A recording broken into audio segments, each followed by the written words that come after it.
Низа жестоки реакции меѓу јавноста и културните институции предизвикаа минатогодишните резултати од конкурсот за финансирање проекти од национален интерес. Културните работници се жалеа дека нема критериум за тоа што е проект од национален интерес и дека парите одвоени за оваа намена не се доволни.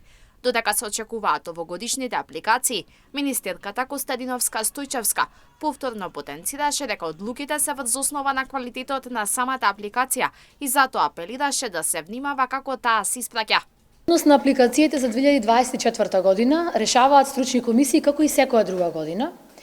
Наназад во функционирањето на Министерство за култура, со таа разлика што од 2017 година наваму се објавуваат јавно и сумите кои што се добиени, а имате можност со користење на разни механизми да се видат и самите апликации.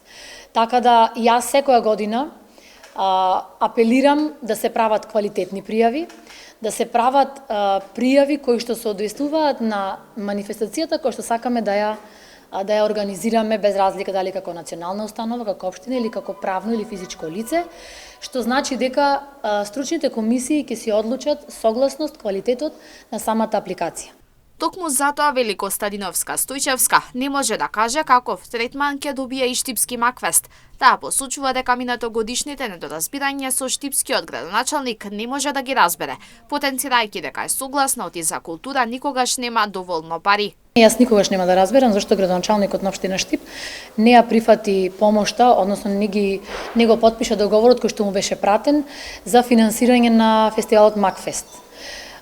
Се разбира дека ниту едно финансирање што го правиме преку конкурсот во Министерство за култура не е доволно. Јас секогаш велам дека за култура никогаш не се доволни. Не е доволен буџетот на Министерство за култура, меѓутоа тука е општината која што треба да помогне. И јас никогаш нема да разберам дали тоа беше берење на политички поени, дали тоа беше некој друг мотив кој што имаше за цел да прикаже дека ние не се грижиме за Макфест, ние добро ја знаеме вредноста на Макфест, се уште ги преслушуваме тие хитови од 80-тите, од 90-тите. Костадиновска Стојчевска смета дека секоја помош доделена преку тој конкурс треба да е добре дојдена за апликантите. Посочи и комисијата ќе постапи најсоодветно со буџетот кој што го имаат на располагање.